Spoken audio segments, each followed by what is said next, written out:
Ano, já to povím takhle. V Čechách se vyrábají hry relativně zálevně a to je proto, že v Čechách se platí herním vývojárům relativně málo. Za námi přišel Dan a vraví, kluci, co pes v hře? Neblbní. Vědě kluci, kde jsem v Cyberpunku? Já? Jsme u toho KCDčka vlastně, když ty si tam jakoby začínal, jak ono to jako vypadalo? Kolik lidí makalo, dejme tomu na Cyberpunku a kolik na KCDčku, tak je to obrovský nepomer.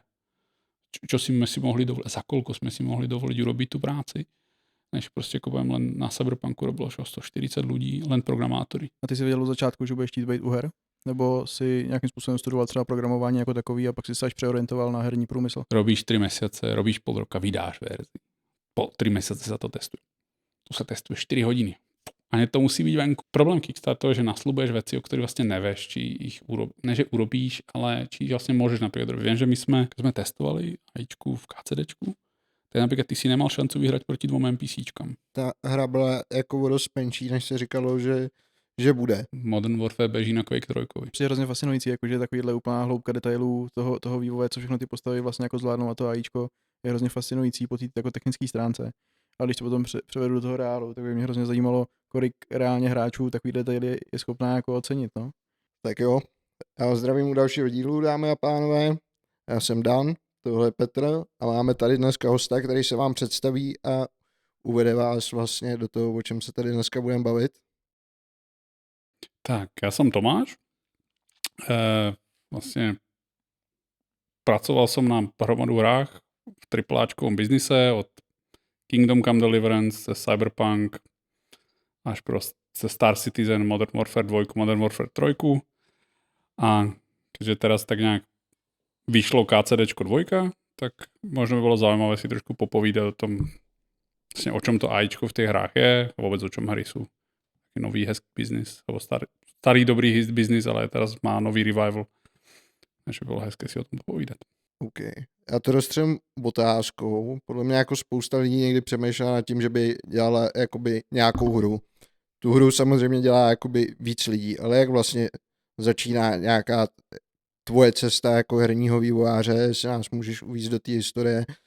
Vlastně jak ses k tomu dostal, k tomuhle řemeslu? Já jsem se k tomu dostal v rámci jako spolupráce mezi Matfizom a Warhorsom, která vznikla v roku 2012, keď Warhorse ještě přišel, že by chcel jako nějakou lepšiu AIčku do vtedy vznikajícího Kingdom Come Deliverance. Ono se to vtedy ještě tak nevolalo, vtedy se to volalo Hammerheart, ta hra. A oni vlastně za náma přišli na fakultu, my jsme vtedy robili AIčko pre velké svety, simulace, roboty, všetko možné. Přišli na Matfiz, lebo jsme se tam znali a hovorili, jo, my bychom chceli něco lepšího, než vtedy jako CryEngine poskytuje. A tak nějak jako začala moja cesta do akoby toho tripláčkového biznisu, který oni povedali, my to potřebujeme, my jsme hovorili, OK, my z toho chceme nějaký výzkum. A tak nějak půl na půl vznikla spolupráce. No a vlastně začali vyvíjať kompletně ten AIčkový engine, jakoby z prázdna alebo z ničeho, protože to, čo bolo v CryEngine vtedy nefungovalo úplně dobré pre taký open world, který malo KCDčko jako vizi. A my jsme hovorili, bolo by super, keby to bol tak jako virtual life. My jsme to vtedy robili jako akademicky, takže jako nějaké simulace emocí se dělali na fakultě. A robili se prostě nějaké velké simulace, prostě mnoho NPCčok, alebo jako nějaké jako NPCčky, které žijou trošku víc, než jenom jak v GTAčku prostě chodí kolem baráku. No a vlastně potom, keďže já jsem jako nějakým způsobem vtedy programoval, jako hodně intenzívně, jako, tak se to spojilo dohromady a tým začala moja game dev cesta. Ale normálně většinou v tom biznise jsou ľudia, kteří například ani nemají vysokou školu. Že to není jako nutné minimum, že člověk musí mať Matfiz, alebo že musí mať ČVUT, alebo čokoľvek. Občas sú tam ľudia, ktorí prostě vyšli zo strednej školy a prostě chceli robiť hry, prostě chceli do toho dávať to srdíčko, naučili sa programovať, alebo už trošku vedeli programovať, naučili sa tú 3D matiku, ktorú k tomu je treba a začali vlastne akoby tvoriť té hry, či už tedy napríklad robili na Mafii, tedy náš lead programmer bol vlastne človek, ktorý na Mafii robil ten engine a ten začínal vlastne so strednou školou a ten sám bol self-made man, naučil sa všetko, čo potreboval. No alebo potom je výhoda prostě mať nějaký matematický background, to znamená jaký Matfiz, ČVUT. Prostě potřebuješ 3D grafiku, potřebuješ vědět prostě, jak to funguje. jak funguje render, jak funguje prostě 3D geometrie a podobně. A potom záleží od toho, čo človek chce ísť robiť. Keď si človek robí, dajme tomu víc, ako, dajme tomu gameplay, tak potrebuješ mať víc najetý, jak funguje design, jak prostě k tomu sú knížky, prostě jak sa dizajnujú hry, jak sa dizajnujú herné systémy. Existuje obrovská hrubá knížka, ktorá sa volá Game Engine Architecture, za tu človek musí mať vlastne naštudovaný, aby tak nejak tušil, jak to funguje. No a musí byť človek dobrý programátor. A to je vec praxe. Prostě jako človek musí mať odprogramovaného, prostě jako, to je jak doktor, prostě musí mať urobeného hromadu. No alebo potom sú render programátori, to sú ľudia, ktorí sú hodne 3D, prostě fakt ví z hlavy prostě počítať kopec vecí, ktoré iní programátori neumí. Ale potom AIčkovi, ono dlhú dobu bolo to AIčko takové trošku jako jaký chudobný bratr, kedy jako každý hovoril, AIčko, to prostě tam se za něco hejbe a prostě to stačí. Když to střílí a umře to, tak to je super. Poviem príklad, keď my vlastne robili ten výskum ešte pre to KCDčko, tak jsme tak nějak zjistili, že keď si člověk zahrá Modern Warfare, tak tam ta životnost té NPCčky je tak krátká, že vlastně tam se žádná AIčka neprojeví. Že ta NPCčka se objeví a je od toho, aby umrela. A my jsme dostali, že my to jako chceme jinak. A čiže AIčko bylo vždycky tak jakože bokem. A teraz máme otvorené svety, vlastně máme velké hry, prostě, které nějakým způsobem žijú. Stalker, KCDčko, aj Modern Warfare, dajme to do budoucna být jako hra, která trvá. A tam to AIčko má strašně jako je důležité, protože vlastně to AIčko ten celý svět ovládá nějakým způsobem. Máme questové systémy, Witcher, prostě, alebo Cyberpunk, questové systémy, které jsou značně zložité, vyžadují nějaké AIčko. A to AIčko je nejen jako na popredí, ale i na pozadí.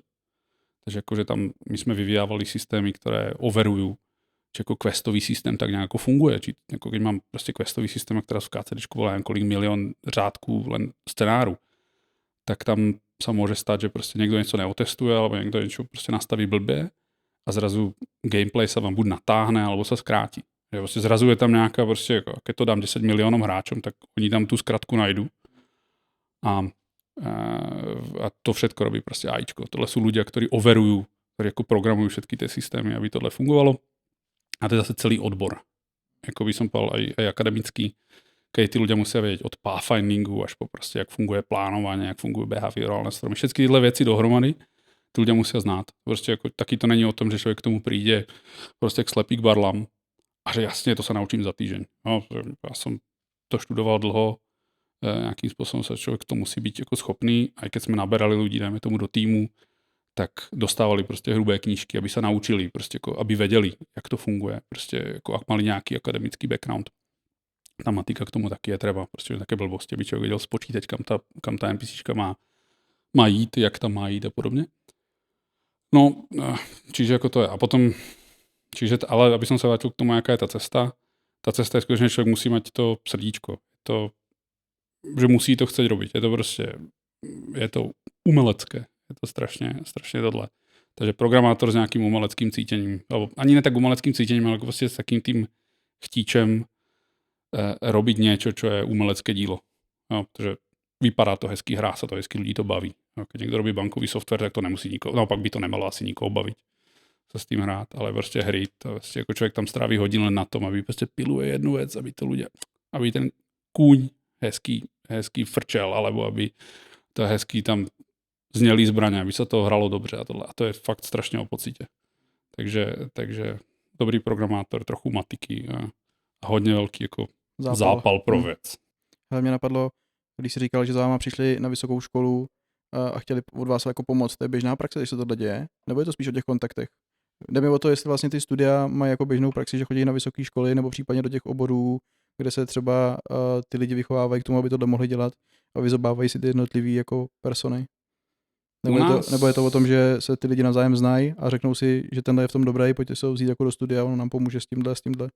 U nás je to o kontaktech jako hodně, vlastně taká akademický spolupráce s hernými studiami moc nebola. Na západě, alebo jsem byl v amerických studiích a podobně, je to víc standard.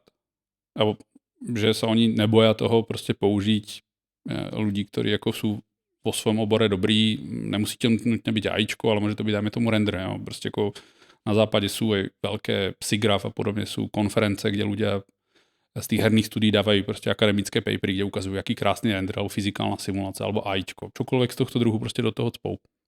A tam je taky větší standard, že industry spolupracuje s akademiou a obě strany z toho mají. U nás většinou bylo, že alebo aspoň dlouhou dobu to bylo tak, že vlastně, že ta industry si strašně stráží všetky ty tajemstva a nechce to prostě jako, aby se nějaký paper prostě publishoval o tom, jak to funguje, to jako ne, to je všechno jako strašně tajné a prostě, jo, povím, CryEngine kedysi dávno stál prostě 1 000 000 euro. No, prostě licenci na to, aby to člověk používal. Takže všetko prostě drželi strašně jako u seba.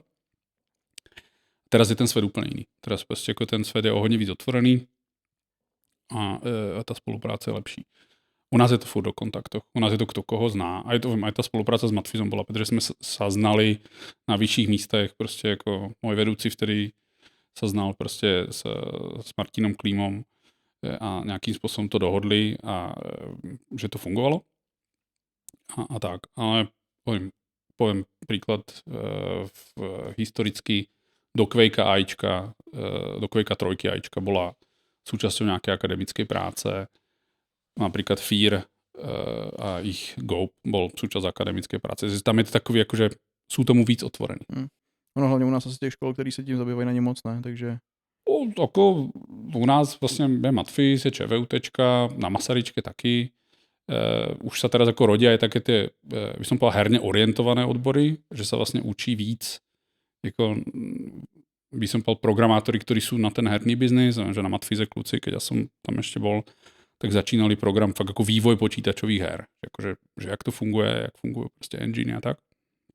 Takže akože už sa to týmto smerom prostě smerovalo. Akože dlhou dobu prostě jako herný vývoj v Čechách nebyl natoľko velký, aby byl zaujímavý, prostě dáme, aj pre tu akademickou sféru, že to bylo prostě zo pár firm, které robilo zo pár her, které jako vyzerali, poviem, Hidden and Dangerous nebo Mafia a podobně, z toho akademického pohledu nebyla taká jako spektakulárna, jako, že ich to jako moc. A potom přišly rendery a ten rendering šel úplně zase někam jinam a to začne být potom zaujímavé, protože tam je akademicky, je to zajímavé, prostě to okolo toho je obrovský akademický, poviem biznis, ale prostě tam je co vynacházet nového, ray tracingy, prostě physically real simulations, prostě. Takže na tom se dá ten akademický akoby taky získávat ten kredit. Mm-hmm. A ty jsi věděl od začátku, že budeš chtít být u her? Nebo si nějakým způsobem studoval třeba programování jako takový a pak si se až přeorientoval na herní průmysl?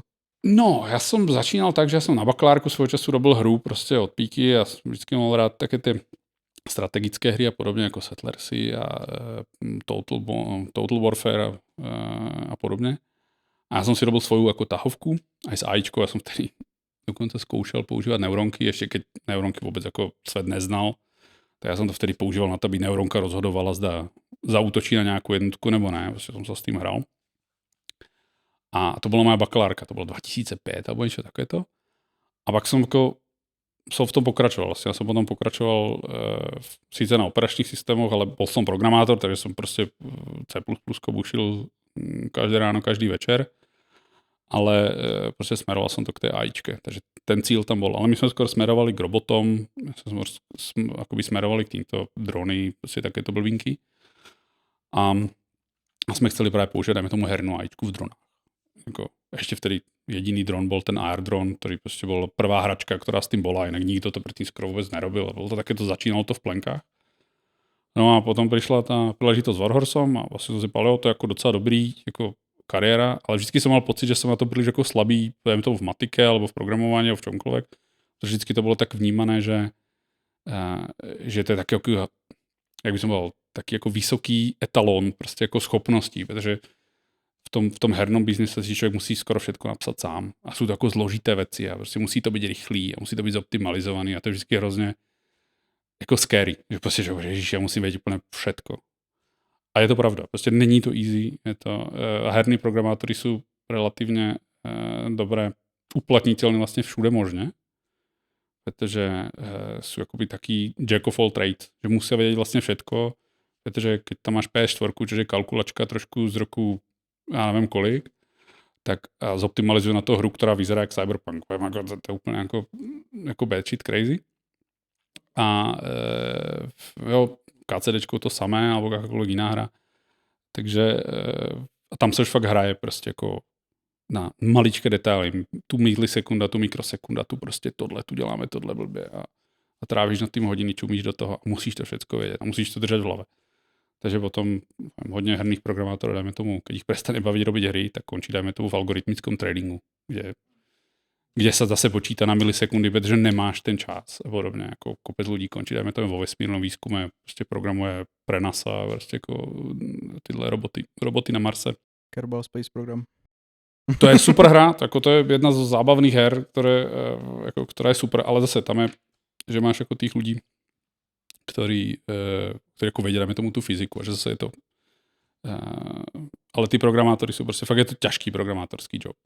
A upřímně, jako takhle bych povedal, do her nikdo nejde kvůli tomu, aby z toho jako v dnešní době, aby z toho prostě mal hrozně hromadu moc peněz. A prostě hry neplatí a tak dobré. Bohužel. Jakože ve srovnání s jiným programováním třeba... Ve srovnání s jiným programováním, prostě jako hry nemají, jako herné studia nikde vo světě, jako, kde jsem všade možně pracoval, tak ty programátory jsou relativně horšie platení, jak prostě povím, keď robíš technologiu typu pre Google, alebo prostě pre jiné technologické firmy, alebo pre banky, pre čokoľvek. Prostě robíš nudný software, nazvem to takhle, tak ty jsou dost zásadně líp platený a máš také věci jako akcie, máš prostě věci, máš kopec jako věcí, které ti herné studia nedají. Herné studio ti dá, keď to vyjde ta hra, tak ti dají nějaký bonus. Většinou to dajme tomu bývá, že 3 měsíce, 6 měsíců, možná rok výplaty, ale 5 rokov prostě jako robíš nadčasy a prostě nespíš a prostě stresuješ se. Robíš hry, tak si zkrácíš život prostě jako stresem, jako hodně. Jinak tady k tomu, jak ty si vlastně říkal ohledně těch herních programátorů, že jsou takový jako hodně univerzální v těch věcech vlastně, co oni potřebujou a nepotřebují umět, tak že si právě říkal, že jsou hodně univerzální a teďka jsem poslouchal Timothy Keana, což je jeden z developerů vlastně originálního Falloutu, jedničky, částečně dvojka, Arcanum Magica Obscurum. Ještě dělal u Trojka Games a Vampire the Masquerade, jestli tě něco řekne. Tak ten právě říkal, že tohle bylo obvyklý dřív třeba, aspoň u nich ve státech, že opravdu třeba lidi museli umět trochu dělat jako zvuk, trochu dělat prostě grafiku, jo, do toho naprogramovat nějaký skript, aby to jako workovalo. A teďka v jednom z těch dílů posledních, co točil ten svůj vlog, tak tam vlastně říkal, že tohle už tak jako pravda nebejvá, že už teďka se jim hodně stává, že ty lidi jsou hodně jako specializovaný a říkal, že to pak představuje nějaký jako i překážky v tom, že třeba ty lidi, ty týmy si potřebují něco vykomunikovat mezi sebou a vlastně si jako nerozumějí. To je pravda. Tak jako, já mám za tých, už je to 12 let, možná trošku víc, že ano, tohle na začátku, keď jsme robili Kingdom Come Deliverance, tak jsme začínali, bylo nás tam 10 programátorů, keď tak hlave rýchle počítám, a končili jsme, že nás bylo 15. Jo, to znamená, že na celou hru, úplně na všetko komplet, na všechno, bylo 15 programátorů. A to bylo, mali jsme internet tooly, mali jsme prostě jako vlastnou testovací pipelineu, kopec věcí, prostě deployment na konzole a tak dále a tak dále. Tohle všetko prostě obsluhovalo 15 programátorů. Začínali jsme s jedním skripterom, když tam já přišel. Měli jsme jedného člověka a on se k němu přidal druhý a skončili jsme na konci zhruba z 20 plus minus autobus. Ale my jsme jako fakt začínali, když jsme začali robit ten AIčkový engine, tam byl jako 1 až 2 ľudia, který to celé začali jako lepit dohromady. A ta firma dokopy má 40 lidí, 30 lidí, prostě jako jaký relativně jako malý počet. A musíš vědět všetko, musíš rozumět animací, musíš, keď se bavíš s animátorem, musíš víc. Teraz, jak jsou väčší a väčší ty firmy, které robí väčší a väčší ty projekty, tak vlastně, a hlavně tooly máš jako o hodně lepší, si kopec věcí nemusíš robiť. Tak končíš tím, že aj například jsou na vině trošku školy, protože ty máš jako fakt, že máš ty programy, které ti robí a těch programátorů, které naučíš robiť jednu, dvě věci. Tak máš fakt specializovanějších těch lidí. Predtým jsme museli fakt vědět kýbl věcí, prostě musel si rozumět, keď se s někým bavil skoro všetkému. A keď bola treba urobiť nejaká práca, tak to nebolo, že tam počkáme na nejaký department, až sa na to pozrie. Ne. Prostě kto mal čas, tak ten do toho začal nejakým spôsobom hrabať. A teraz, čím je ta väčšia tá firma, tak fakt tam máš department, ktorý rieši len gameplay. Máš department, ktorý rieši len engine veci. Len AIčko. My sme mali AIčku. Na Cyberpunku nás bolo, som mal tým, ktorý mal 8 lidí, myslím, že 8 až 12 v nejakom čase. Ono sa tak ako rôzne menilo, sa k tomu pridávali rôzne týmy a tak.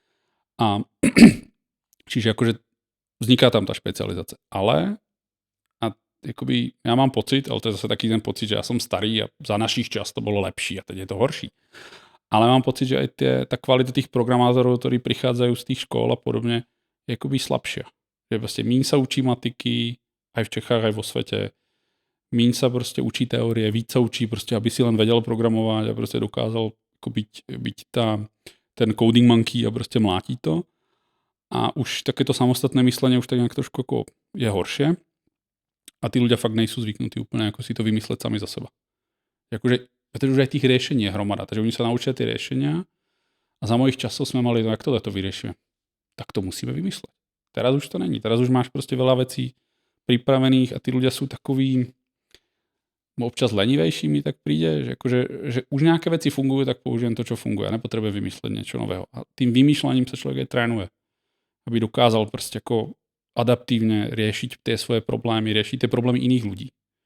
Jo, príde za tebou designer, alebo technický designer, skripter a ty ho musíš pochopiť, že ho vlastne chce. Keď sme robili KCDčko, tak tam bola krásna taká mantra asi prvý rok, 2, že my sme nezačali ráno, než za nami prišiel vtedy Buzzy, sa volal ten, my sme ho teda prezývali Buzzy, sa volal ten skripter, keby sa neprišiel s niečím sťažovať z predchádzajúceho dňa. My sa každý deň proste iterovali proste problémy, vedeli sme, čo chceme zhruba dosiahnuť a furt tam bolo proste kolečko. Ale proto sme museli riešiť animácie, potom sme museli riešiť tohle, engineovať všetko. Proste všetky boli tie problémy, čo sme museli riešiť. Čím je väčšia tá firma, tak tí ľudia sú takí ako, tá krabička je menšia, čo musí riešiť. Dostávajú úkoly, urob to tohle a tí ľudia to spravia. A nepotrebujú ísť mimo tú krabici. Takže to je tak nejak, čo vidím. A tí ľudia sú aj fakt slabší napríklad teoreticky. Jako tá matematická teória sa u nás učí už, aj u nás sa učí málo, míň. Jakože, že tí ľudia nemajú ten background, ktorý by potrebovali. A nelen na hry, aj na akokoľvek iné prostě programovanie. Jde to dole vodou. No, já si myslím, že tady to hodně, že ty lidi potřebovali být nějakým způsobem jako univerzální a v našich končinách to teda tak ještě může pořád být, na rozdíl třeba od těch států, taky možná i tím, že se tady hodně jako stavili jako custom řešení prostě na míru šitý těm věcem, když to jakoby teďka začíná být hodně takový zajetý, že se berou ty enginy tak, jak jsou, moc se do nich nešá a No je to takéto, je to ako, áno, je to proste ako teraz má človek vlastne de facto Unreal Unity, CryEngine ešte tak nejak trošku žije Lumberyard a proste nejakého ne, ale tých custom engineov sa ako buduje málo, pretože je to těžké, človek na to musí znať fakt hodne a na jednom teda custom engine teraz pracujem alebo spolupracujem a dneska sa do toho ľudia proste nechcú pustiť, je to strašne drahé. Prostě je to drahé na to, poviem, dám také číslo od boku, že zase někdo jiný počítal, kolik by stálo vyrobit nový 3Dčkový, tripláčkový engine 10 milionů euro. Čož je jako nemalá investice. Prostě aby člověk vyrobil kompletně pipeline, všetko to, čo má Unreal a prostě jako dal všetko dohromady a vyžaduje to hromadu znalostí. To prostě ľudia nejsou ochotní investovat. Áno, prostě mají zažité, prostě Unreal tu je už 6-7 let, je prostě takový jako mainstream. Stačí jim znát to a prostě jako de facto uplatňuje se v relativně drtivé většině prostě jakoby studií, menších, väčších, prostě tohle. A keď máš člověk studio, dáme tomu jako Activision, alebo teda Activision je publisher, ale dáme tomu, tam jsou studia, tak to jsou enginy, které jsou relativně staré, ale prostě pečované 20 let. No, takže jako Modern Warfare beží na Quake 3. Jako heavily modified, ale je to ten základ, s ktorým oni vlastně kedysi dávno začínali, čo bol Modern Warfare, neviem, v ktorom roku to ani bolo, čo tam, také to, že úplne ten prvý Modern Warfare, tak to oni kúpili Quake 3 engine, ale oni ho zostali. To je prostě jako...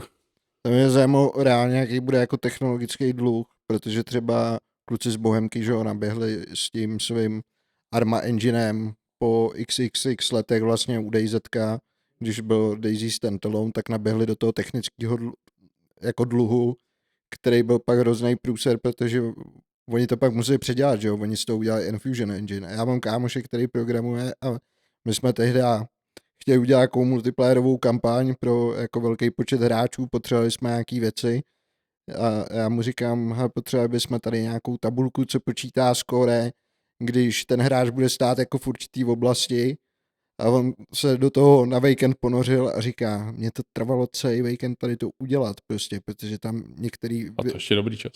některé věci tam prostě nejsou. Myslím, že jsme naběhli do problému per take, jako per server take, že tam jako nebylo.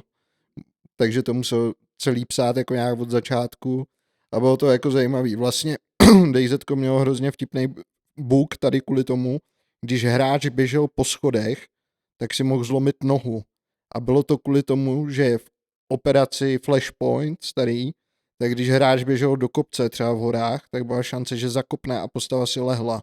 A tady se to projevovalo tak, že si zlomil nohu. No, sranda je, že v Bohemce ten člověk, co tam vedě ten AIčkový tým, tak ten vlastně toho jsem já zobral vtedy do Warhorsu a ten pracoval podobnou v Warhorse na KCDčko AIčke. Ale nebudem ho jmenovat, aby náhodou po něm neskočil nějaký algoritmus. No a já jsem s nimi spolupracoval s Bohemkou. Já jsem jim robil například že jako nějaký enhancement schopností programátorů a podobně, jako AIčkových a tak. A bavím se s ním. Jako, tam jsou nějaké jiné vazby, já se s nimi znám. Do Enfusionu jako nevidím, ale vím, že prostě že tam oni s různými věcami zápasí. Ale je to prostě strašně těžké. Treba si uvědomit, že dneska, kedysi dávno, to viac menej bolo tak, že člověk vyrobil hru, vyrobil k tomu ten engine, ten jako zlepil to nějak dohromady a pak to s velkou pravděpodobností zahodil a začal robit jako znova něco. Jako nebylo úplně taká jako kontinualita. Jako jo, OK, tak se urobila se jako druhý díl, tam se to nějakým způsobem vylepšilo, ale většinou to je jako zlátanina, prostě častokrát jsou ty enginy prostě zlepené zleva zprava, na čo bol čas jako urobiť. A ten technický dluh je vždycky obrovský. Jo, to je prostě fakt, a hlavně ku koncu, tam se prostě jako šupujú veci, prostě, že to treba, aby to fungovalo. Jo, release date je za 2 týdny, prostě jako hura, na posledný deň, prostě ježiši, tenhle bug, treba to nějakým způsobem zalepiť. Čiže jakože mnoho věcí tam jako dostává jako technický dluh. A ono ani nejde, například to je na to aj na Unreal nejde veci urobiť super genericky a jako by som povedal vysoko optimalizované, efektívne a zároveň generické. To prostě jako nejde. Alebo je to natoľko ťažké, že ty jako nemôžeš jako by som povedal, ukojiť všetky typy prostě jako by som povedal developerov jedným engineom. To je prostě jako strašně těžké. Například je ten CryEngine, který původně prostě bol vyrábaný pre FPS-kové hry a prostě pre taký ten crisis type of game. A prostě jako ty zmeny musely být relativně velké na to, aby to fungovalo prostě pre nás vtedy v KCDčku. Čiže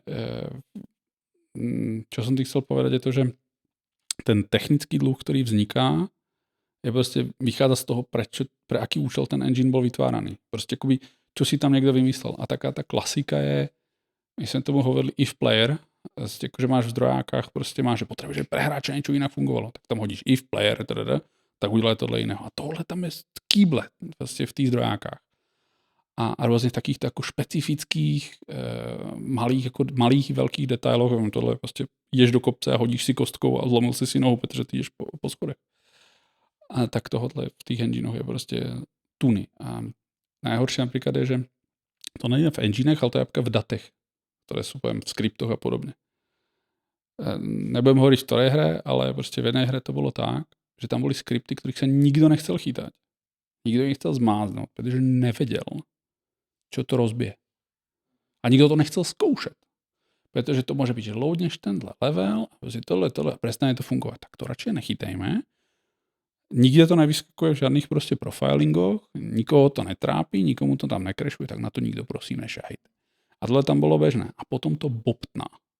To je prostě obrovské fine state machiny, animačné prostě state machiny, já nevím čo všetko. To roste. A je to brutál. A v momentě, pokud to nezmažeš všetko a neurobíš znova, tak vlastně jako nevíš. A hlavně ono ještě jedna věc je, technologicky se ten svět strašně menil. Jo, keď si pozrieš 2012, tak jsme nemali tolik jako multikorových procesorů, jak máme teraz. Jo, že ty procesory byly silné, ale byly prostě jednojádrovky.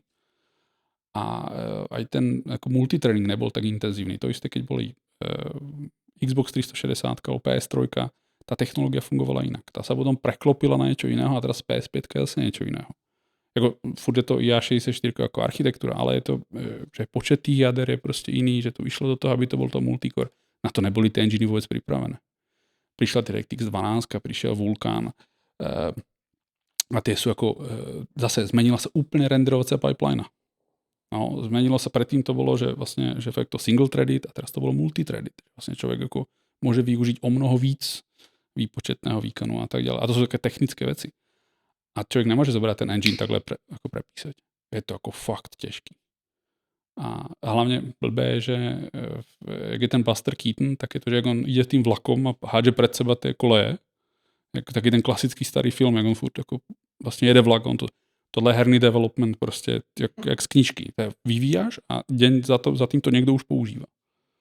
A my jsme tímhle prostě jako fakt, my jsme čokoliv rozbili, tak nám mlátili na dvere v každé firmě prostě designer, že jsme jim rozbili prostě jako hru a že oni by chceli to latest, protože tam potřebují tohle od animátoru, tohle potřebují od engineu, tohle potřebují od AIčka, nedej bože to někdo rozbil. A už to bylo hned, ježiš, že prostě rozbitý build, je tam něco pokazené, a protože jsme něco nesubmitli. A čiže to není také, že jak máš, poviem, dajme tomu v biznisovom softveri, že robíš 3 mesiace, robíš pol roka, vydáš verzi. Po 3 mesiace sa to testuje. Tu sa testuje 4 hodiny. A ne to musí být venku. Prostě okamžitě to chce někdo používat.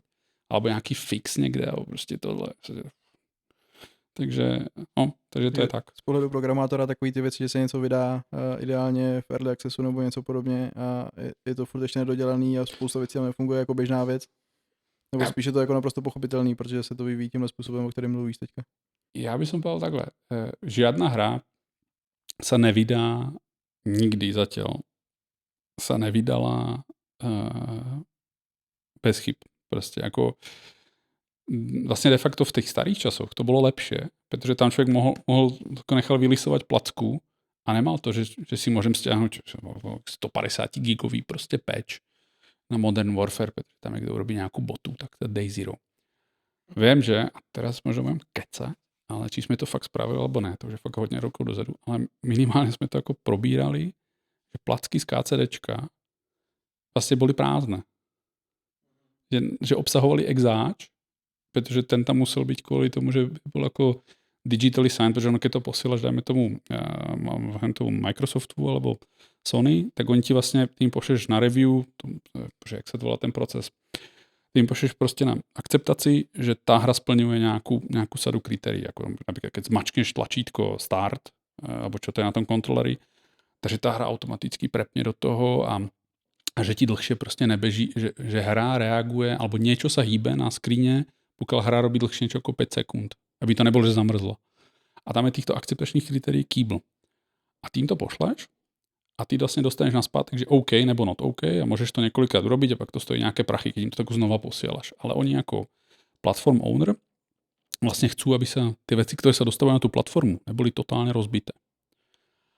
No a ten joke je v tom, že ty tam teda musíš dať to exečko, prostě, alebo prostě tu binárku, která je súhlasí s tím, s tou vlastně de facto s tím hashom, s tím kryptograficky podpísaným, že to je to, čo si jim jako poslal a potom to máš pečovat.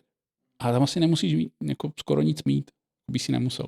Teď to pošleš jako prázdné a pak se hra zapne a povie, musím stiahnuť Day Zero patch 150 giga nazdar. Já nevím přesně, jestli to bylo KCDčko, ale pamatuju si, že nějaký takovýhle titul vyšel, že kolem toho byla nějaká kontroverze mezi hráčema, že vlastně si zdal CDčko do kompu a stálo ti to jenom launcher, který se připojil na internet a pak to teprve začalo stahovat jako data nějaký. Abo on tam dáš on to strašně záleží od toho například, jak máš organizované ty data, jako by som povedal v tých datapekoch, protože například Crytek alebo CryEngine svojho času jako šifroval ty datapeky. A to potom velice rychle někdo breakol, ale to je jako jedno. A vlastně, keď ty hodně dát máš v zopár pekoch, to vlastně ty nemáš jinou možnost len to poslat jako celé. Ty urobíš malou zmenu, ale tak musíš jako hodně, myslím, potom jsou tam různé techniky, že pečuješ len čas toho a že to potom prepisuješ a tak je to takové neúplně dobré. Ale aj tohle máš vlastně všetky hry, že ty ho nemáš rozhádané pro bambilion fileů. Ty to máš jako relativně zkompresované, že vlastně ty data z té hry prostě zakompresuješ, prostě zbalíš ich dohromady. Ale například svojho času tam bylo hodně, to byly problémy v Cyberpunku, že vlastně, že ne všetky PS4 mali drive. To znamená, že ty vlastně tu hru načítáváš jako z média. Takže ty data musíš mít zorganizované tak, aby se z toho média to dalo načítávat rychle. Ty ho nemáš rozhádzané po tom disku. To musíš mít pěkně jako tak, protože to je točité médium, tak aby to fungovalo týmto způsobem. A to byly P4 byla vtedy, keď jsme vydávali Cyberpunk, tak mala snad 100 rokov. To byla kalkulačka, to se s tím nedalo vůbec pracovat. Vím, že my jsme to vytěžovali tak, že jsme, nevím, či to bylo na KCDčku a na Cyberpunku, ale že jsme jako hodně jako zatěžovali na maximum ten hardware, že jsme mu jako dávali hodně velký záhul. Či jsme něco upekli nebo ne někdy v letě, tak to jako nevím, ale jako dostával hodně čouda. Takže tak. Takže jako celková problematika dat a toho, že ľudia to já musím stiahnuť 150 gigový patch.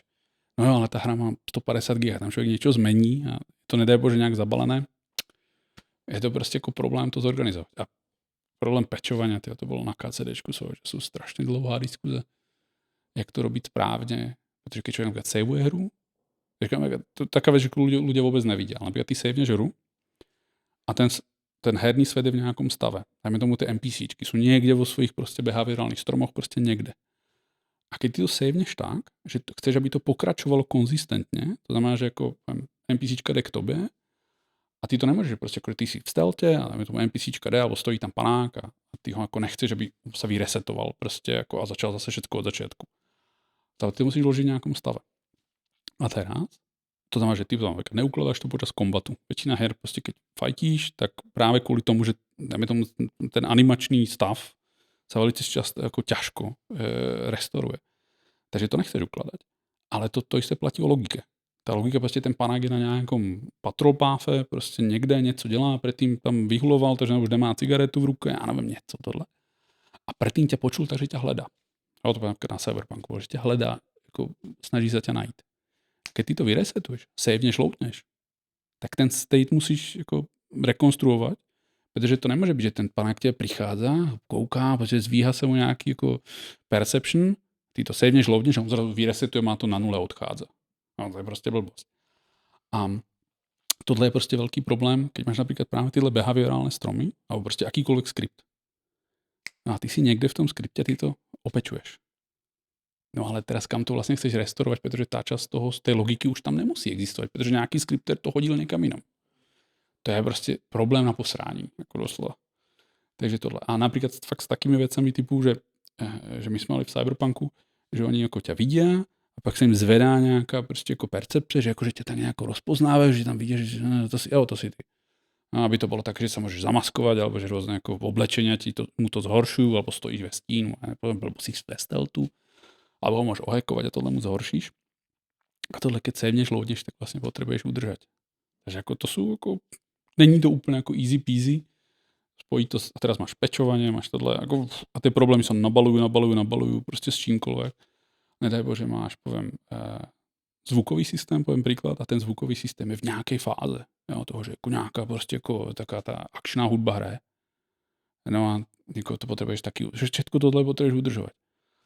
A tak. A my jsme mali právě ten taký blbý nápad v KCDčku, že ty to vlastně skoro můžeš savenout a loadnout.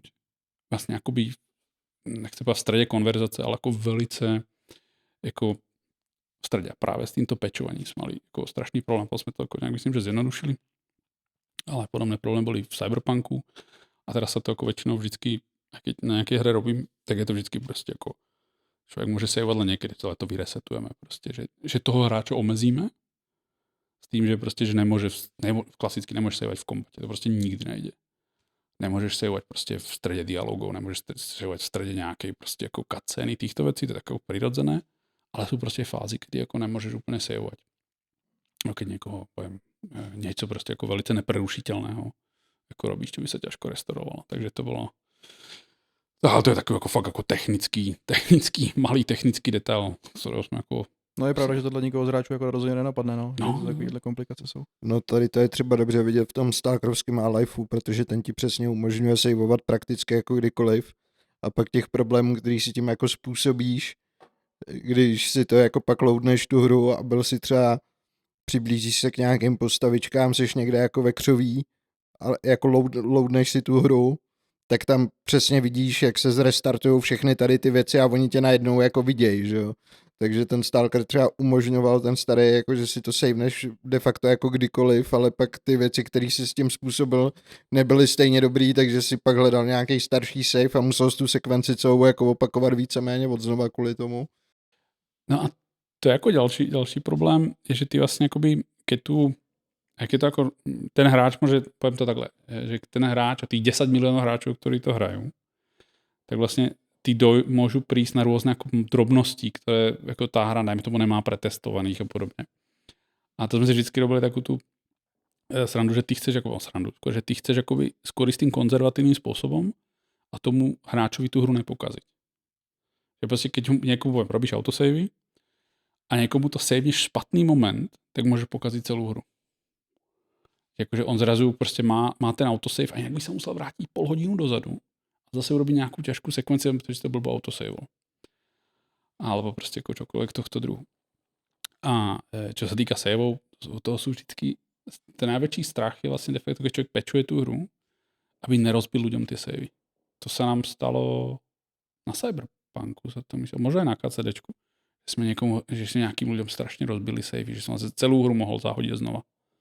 A to je průser hrozný, jako, protože to tě aj mrzí, že prostě člověk má někdo, kdo to nainvestuje prostě 100 hodin hraní a ty mu dáš péč a rozbiješ mu to a potom jako si spituješ trošku jako svědomí, že keby jsme to pretestovali trošku víc, ale občas to jako nejde. Občas to je fakt jako, že a to je vždycky ten problém, že ty máš aj to testerské oddelenie. Okolo Cyberpunku bola napríklad veľká tá kauza, že prostě s testerami a tak. Ta hra je obrovská. Ta hra jako čistě z toho, čo ta hra všetko umožňuje, jaká je velká, jaká je zložitá. To pretestovať fakt není sranda. A je to jakoby je ťažké jako udržovať, aby všetko vlastně fungovalo. A ten joke je v tom, že ty, keď máš bug, ktorý má 1%, že sa stane, že sa raz stal jednému testerovi a ty na to nikdy nedojdeš, pretože to je súhra náhod. Nějakých, prostě kúzelných, časovaní. To je často najčastší problém. Tak, že keď to dáš, že Cyberpunk predal 14 miliónov kusov prostě jako v predpredaji, prostě nějakého šílené. Teraz si budeš 14 milionů testerov. A teraz ta štatistika, že 1% z nich natrafí na tento bug. A všetci to hodí na YouTube. Tak to je jako nech si každý robí jednoduché domácí cvičení, kolik lidí na ten bug natrafí. Prostě úplně okamžitě.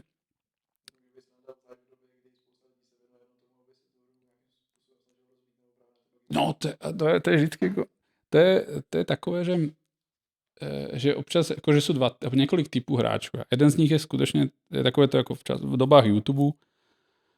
Je to hodně, že ty ľudia prostě jako chcú narazit na niečo, alebo vidia to u někoho jiného a chcú to jako zjistit. A chcú odhalit ten bug. A ten problém, že ty ľudia to fakt jako lovia a pak jako tým jakože máš prostě ty YouTube kanály, které ty hry rozbíjají. A prostě jedou potom, jo, jak to prostě, kde čo s tým, jak spravím a podobně. A my jsme mali prostě bugy, které byly hodně například závislé na časovaní. No, že jeden krásný bug bol, ono je také krásné video, jak letí auto v Cyberpunku, prostě, že něco se někde stane a tým to letí na něho auto. A ten bug je o tom, lebo my jsme věděli, my jsme to právě, že jakoby ten bug jsme byli schopní návodit len za určitých velice špecifických okolností. Protože prostě zase máš obmedzený čas, ty ľudia jako nemají, jako nemůžeš strávit 2 týdny na to, aby si lovil prostě něco, co se občas stane. A ten problém byl v tom, to jsme objavili hodně pozdě, konkrétně já jsem to hledal a jsme to objavili hodně pozdě, takže se to jako nedávalo do těch jako největších P0 patchů alebo těch Day 1 patchů. A to bylo o tom, že ty naloudíš cestu, jakoby my jsme mali tu city simulaci, do toho naloudíš auta. Ale až potom, že ta cesta, jak máš takhle prostě geometriu, tak ta cesta, jakoby ta definice té cesty jde pod tím trošku. Protože jako ta cesta je tomu trošku vypouklá, nebo tak ta geometria, nebo ta fyzika, ta geometria, ta textura je trošku vypouklá. A ta skutečná prostě jako definice té cesty, po které jazdí ty auta, je trošku jakoby jinak. No a to auto se naloudí, protože ještě není nalouděná fyzika. Takže všetko streamuješ, snažíš se do toho natáhat čo nejvíc. Každá ta věc má nějakou jako fyzikálnu obálku a ty to naloudíš a prilepíš to na tu cestu. Teraz naloudíš tu fyzikálnu obálku té cesty A to kolo toho auta je pod tím. Takže problém, že konkrétně Physics tohle neúplně dobře jako zvládal a občas, když za tohle stane, tak to vlastně de facto dá strašně velkou akceleraci tomu autu, ne, že by ho to vyhodilo na tu onu, ale to prostě v určitém momentě blbost počítá a letí to do vesmíru a pak ti to padá na hlavu. A prostě když stojíš na správném místě a ono to správně vyletí a takhle, tak se ti to jako stane. A to jsou blbosti, které navodí tě prostě masakr. Prostě jako tohle, jo, tamhle, jo, a ty jako vývojář máš brutálně silnou mašinu, dejme tomu, na které to vyvíjíš a tohle se někomu stane na Xbox nebo nějaký nejpodobný, jako podobné kalkulačky. A tam zase tam máš jiné ty časovaně. Prostě tam máš jinak ti jede streaming. Prostě na PCčku ti to jede jinak a tohle. A tohle, keď hráš 14 milionů lidí, tak na tyto věci prostě natrafí. A nic není tak jako bulletproof, jak by to jako mohlo být. To se ani nedá. Takže tak, no. To je. A jako. Vždycky je to také. Tohle uvidíme na YouTube. Tak tam je hrozný problém toho, že opravdu ty věci jsou tak mezi sebou extrémně propletený, že jo, spousta lidí třeba nechápe, že některé engine mají svázaný se snímkama za vteřinu, že jo, co je obraz, prostě některé věci. Což Bethesdácký engine měl snad fyziku, takže myslím, že Fallout 3, Vegas 4, že tam byl nějaký problém, když to jelo přes 60, co jsem se bavil s tím klukem, co dělal na ten Hidden and Dangerous, tak tam AIčko vyhodnocuje, jestli toho hráče trefí a je to svázaný k těm snímkám za vteřinu. Takže když si člověk ty snímky odemkne, tak tu hru má o to těžší, že jo? No ono ty totiž, jak máš frame, tak vlastně jako de facto ten engine žije jako frame by frame. To znamená, že ty máš většinou, dajme tomu, render jde například na jednom vlákně, kdy render prostě si natáhá věci, které má poslat do grafárny, urobí tu jako, no, de facto nazbírá data, které posílá do grafárny, ale tebe beží ten frame, on se ti rozděluje na fázy.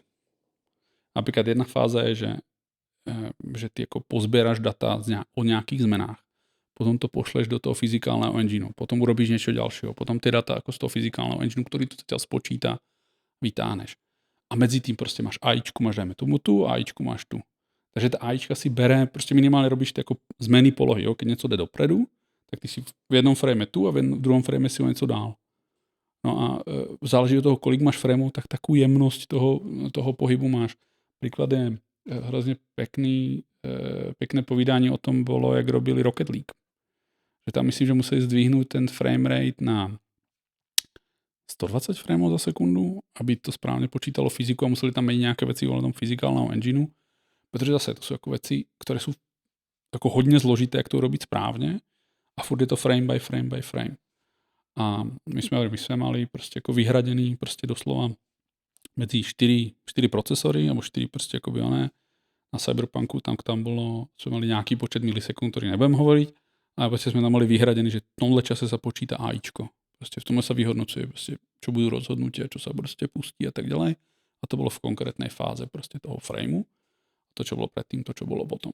A teraz si zober, že tam máš x desítek NPCčok a teraz jako, a ty NPCčky si mezi sebou musí povídat. Jo. Keď máš například combat systém, tak tam je nějaký squad mechanismus, který jsem svojho času psal ja.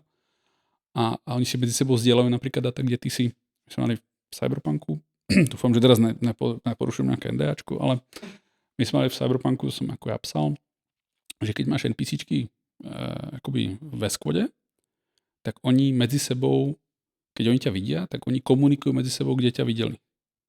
Ale tato informace má nějakým způsobem, jako, keď ťa nevidia, tak má nějaký, jako, že starne ta informace. Ty sami tomu hýbeš nějakým smerom. Oni si furt myslí, že se hýbal, aby si za zdí prostě pokračoval někam dál. Aby oni nemuseli vždycky, že jakože vedia vždycky 100% někde si.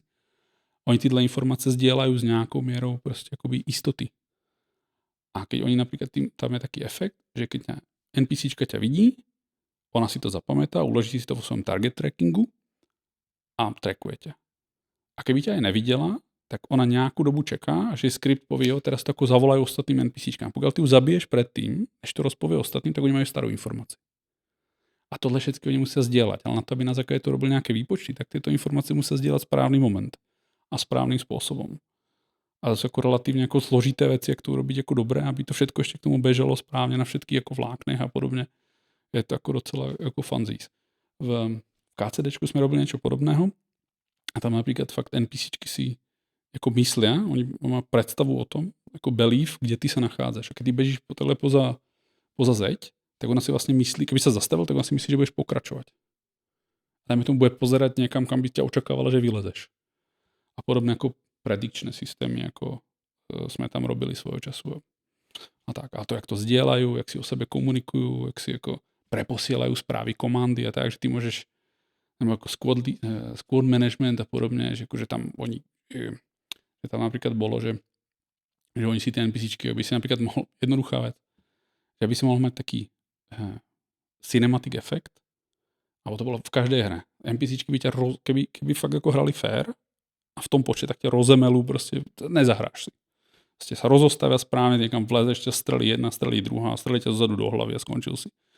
To bolo na Star Citizenovi. A sa musí ako zdebilniť tá AIčka, inak by si nemal šancu. 1 proti 2 proste s púškama nemáš, proste ako tam nabehne, že typek sa postaví, druhý typek bude stať krížom a proste ako zastrelíte.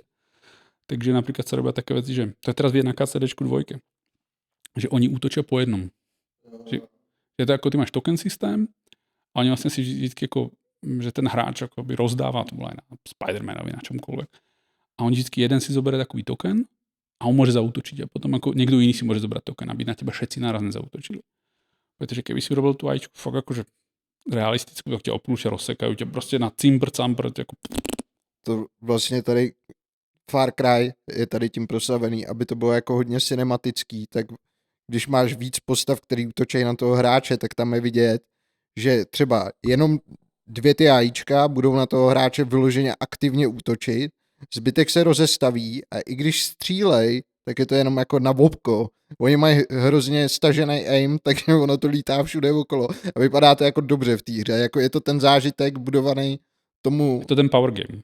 Je to ten power game. A co jsem chtěl říct, mně přijde úplně neuvěřitelný, tady vyprávíš o nějakých squadách a takovýhle a pak si vzpomenu na Escape from Tarkov a tam, když jsem zkoumal, jak ty AIčka fungujou, tak to mi zůstává rozum stát. To je tak nejvíc jako basic věc, která jde, že oni mají rádius ty AIčka, který je nějaký jako ovál, který teda prochází i jako textura mágle. Zajímavý, že nad AIčko je třeba v prvním patře. Do druhého patra hodíš granát nad to AIčko, trefíš se do toho konusu, ona začne utíkat, i když je v patře pod tím. Že tam nejsou vůbec žádný tady ty limitace. Má okolo sebe nějakou kouli, ve který vnímá, jestli tam jakoby někdo je, takže můžeš vidět ty AIčka, že najednou prostě jdou a namířej do stropu. Protože nad nimi je hráč, že jo. No, oni si napríklad môžu robiť, že si robia dvojdimenzionálnu projekciu, alebo že to vidia ako inak. Poviem nakoniec o tom skôrovom systéme. Keď si pamätáte, v Cyberpunku mal byť takový robútek, ako ono to bolo v nejakom tom E3 demičku, tam človek ako zobral od tých borcov. To Spiderbot. To je Spiderbot. To v skutočnosti mal byť jak kompanion, jak pes, ktorého to sme mali doma naprototypované a to bolo, že on bol vo skvade s hráčom a hráč mu dával príkazy. A mohol si ho proste posílať, ako zabíjať ľudí a neviem, čo robiť. Ale problém bolo, že vlastne potom by mohol lésť po zdech, že to bolo príliš moc ako opečkové a že to potom, že to bolo ako, že bol neviditeľný a tak. Bol tam kopec vecí a nakoniec sme sa rozhodli, že to nebudeme robiť. Ale to konkrétne malo fungovať cez ten skvadový systém, že vlastne on bol po skvade s hráčom a hráč mu dával komandy, rovnako jak si NPCčky vo skvade dávali komandy, že napríklad, že teď střílíš ty. A to bol napríklad kvôli tomu, aj bol ten cinematic efekt, že proste, že ne, že všetci sa vyloupnú, proste povedia si krleš, všetci sa vyloupnú a rozstřílejte. A my sme normálne mali to, že fakt akože, aby to malo ten efekt, tak ti ako kulky lietali, akože oni ťa netrefovali, ale že akože len určitý objem kulek ťa proste ako ťa trefil, ale iné proste ti lítali kolem hlavy, rozbíjeli, stříleli do věcí, aby ty si mal ten pocit, že proste, že ten svet není ako, na 10 metrů ťa trafí aj slepý, takže všetci tyhle že ten cinematický efekt tam má strašne veľkú váhu, aby to ako bolo zábavné. Ono to ako dáva aj zmysl, že keď tá hra by mala byť ako realistická, tak si to ako nevždycky úplne zahraješ, je to tako, bola by to taková nuda.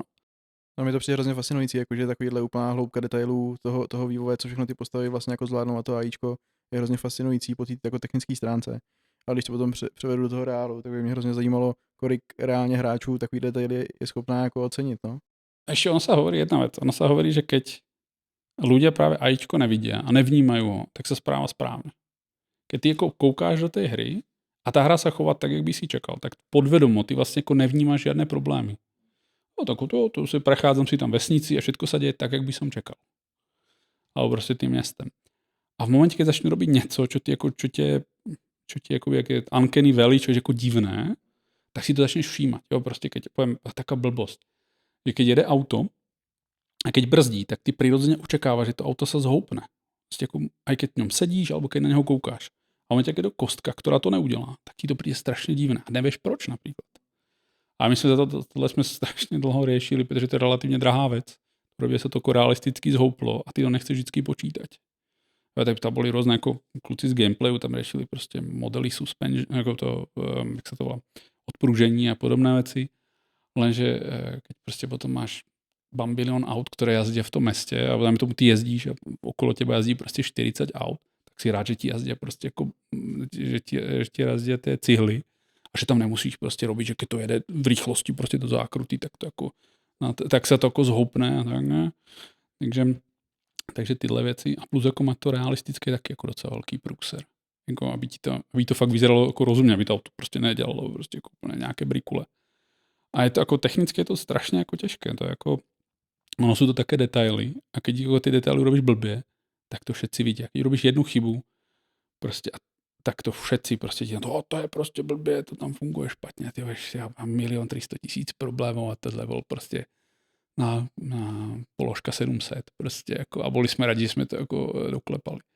To je například vidět na KCDčku, že ta hra vlastně jako de facto my jsme ho vyvíjeli 5 let, jsme vyvíjeli například ten AIčkový engine od 2012-2017 pre tu jedničku a to bylo jakože z ničeho. A potom vlastně v KCD 2 ten AIčkový engine se posunul dál, ale ta hra se vlastně ladila z ten zbytok, že vlastně ta hra se až tak moc nezmenila, se jako vyšperkovala, krásně vyladěná, trvalo to dalších, kolik to je, 6 let, 7 let?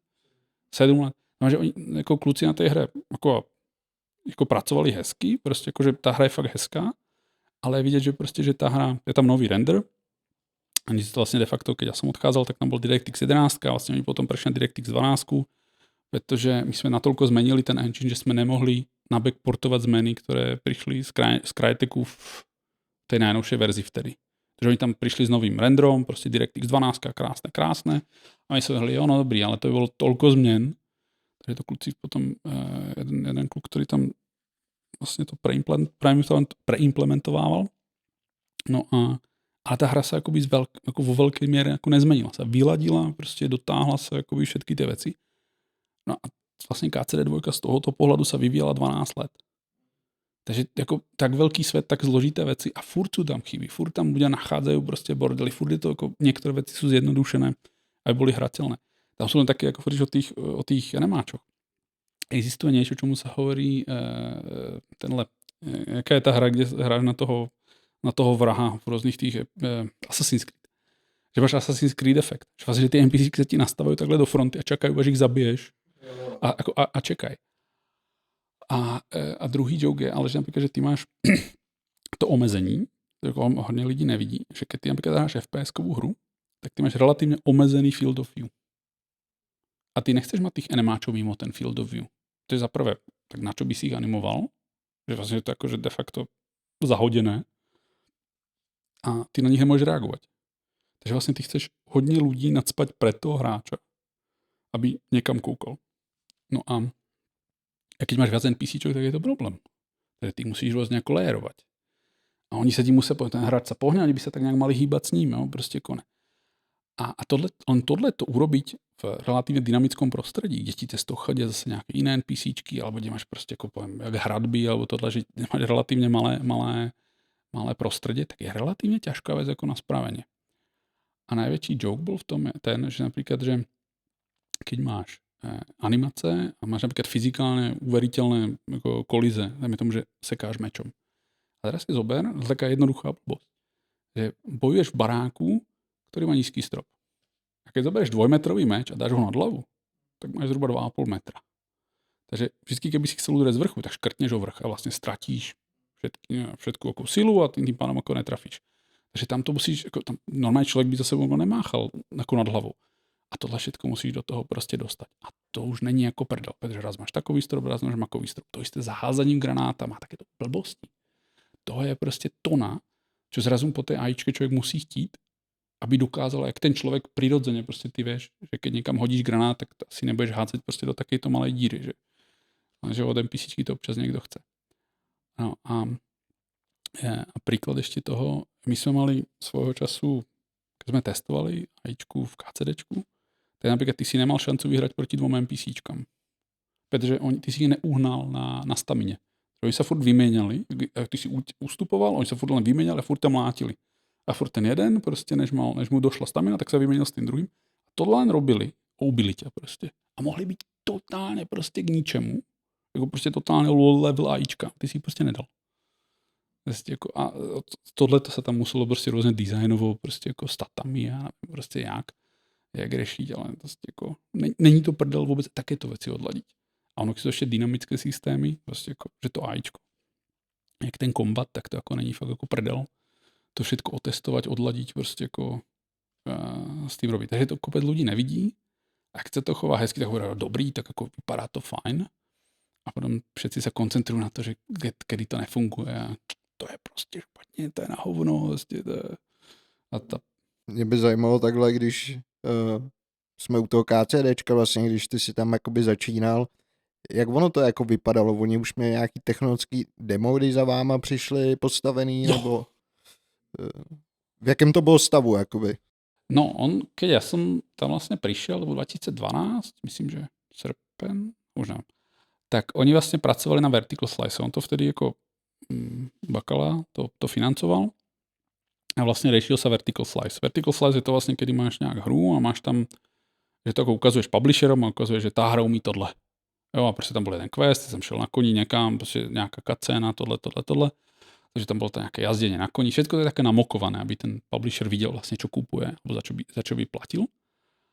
A vlastně AIčka tam byla brutálně naskriptovaná, typu prostě jako fakt jeden prostě po kolejničkách a prostě jako nic oného. Takže oni mali vlastně engine, který byl od Cryteku, byl CryEngine a v tomto vlastně urobili ten Vertical Slice.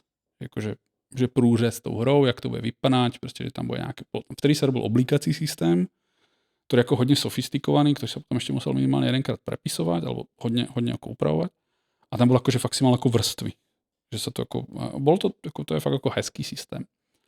A já jsem potom přišel a potom tak nějak, já už si nepamätám přesně, jak to bylo, jako čistě, jak se to řešilo finančně, vím, že tam se potom řešil Kickstarter, což byla další krásná epizodka sama o sebe, z toho mám historky z natáčení, jak se například dostal PES do Kickstarteru. To je super story. Za námi my jsme ještě vtedy seděli vlastně de facto na chodbe, jako AIčkový tým, a za námi přišel Dan a vraví, kluci, co PES v hře?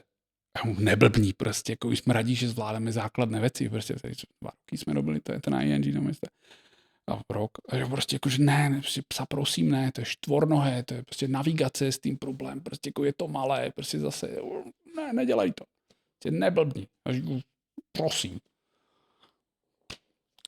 Jako Kickstarter, ting, prostě jako PES. Když se tam všetci pozerali takhle, to si dělá prdel.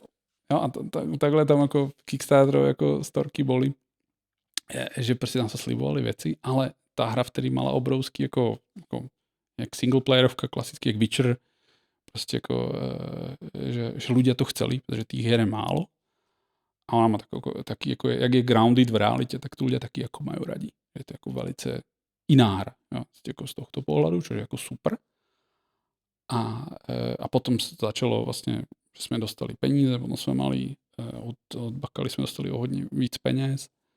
My jsme se dokonce presťahovali potom jak je na Florenci, jak je tam ta koncertná hala. My jsme vlastně byli naproti v tom baráku. No, to je jedno. Ale my jsme byli v takom, tam je naproti, on se to stavalo. My jsme na to pozerali, jak to stavali, tam ten skleněný barák. A my jsme tam seděli a pak jsme se presťahovali hentam. No čiže já jsem tam vlastně přišel v tom, kdy se dorešoval ten vertical slice.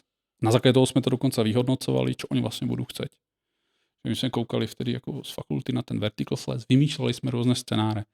Tam je taký obľúbený scenár aj v game deve teraz, ja neviem, či kvôli nám, alebo kvôli čomu, ale to je hospoda. To je ako relatívne zložitý use case, keď ty vlastne máš, že hráč príde do hospody, chce si objednať, tam sú ostatní štamgasti, proste ľudia sedia u stolov, popíjajú, objednávajú, občas sa tam niečo semele, niekto nazve hráča nejak, chce sa s ním pobít. A tohle je vlastne use case, ktorý sa hovorí, OK, keď zvládneme tohle, tak vlastne všetko v tom AI systéme vlastne je tak, jak má byť, pretože tam je všetko. Tam môžu byť questy, tam do toho príkladu proste môžeš vniesť a proste jak ten svet vlastne ako funguje sám za seba a tak ďalej. Tenhle prípad sme mali aj v Cyberpunku, to bol taký akože, že sme používali akože bar, že prídeš do baru a tam niekto obsluhuje, tam niekto za barem ti dáva proste chlást a tam si sedia tam iní štamgasti a tak ďalej a tak ďalej. A vo všetkých hrách som tenhle use case sa proste ako používa ako taký ten AIčkový, proste akože tohle musí tá AIčka zvládať. A s týmhle sme fakt ako v KCDčku vlastne začínali vtedy, že vlastne tohle chceme implementovať.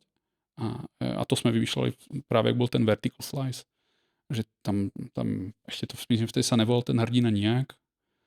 A tam bol, ten quest bol taký, že ty nejakam prídeš, zoberieš kone, jedeš proste niekam krajinou, bola krásne vymodelovaná, vlezeš vlastne do nejakého stavení, tam sú nejaké mŕtvé kone, či čo, a ty to jdeš vyšetrovať. A ty jdeš do lesa a tam sa potkáš s nejakým labkou alebo s nejakým proste typkem a bojuješ s ním s mečmi. A to bol ten vertical slice. Čiže tam vlastne všetko z tej hry. A na základe toho sme hovorili, tak ty potrebuješ, aby v tom svete žili tie NPCčky sami za seba, aby mali to stavenie, aby niekto žil v lese, aby v tých lesoch niečo žilo. Čiže napríklad super, my sme mali aj systém, ktorý ti nám obnovuje zvieř v lese. Ale to je taký systém, ktorý vlastne, že ty vystreláš nejaký typ zvěře a on sa ako postupne proste ako sa vracia na spátek a podobne.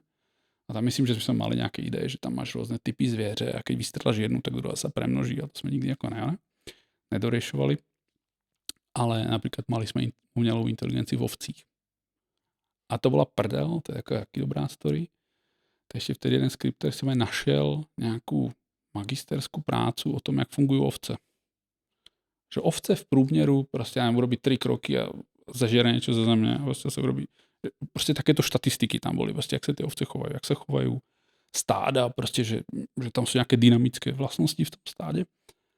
A tohle jsme všechno zachycovali do té AIčky, že to, keď tam robíš fakt akoby, protože jsme to robili ve stromech, pak se to prepísalo do Lui, ale jak se chovají ty ovce, tak to bylo vlastně jako, že to stádo sa chová fakt ako realisticky. Alebo sa snaží chovať tak, jak sme si my mysleli, alebo jak si my myslíme, že niekto napsal nejakú práci, ktorá hovorila, takhle sa chovajú ovce, majú jedného lídra, ale keď ich rozdelíš o XY metrov, tak sa to rozdelí na 2 skupiny a takéto kraviny.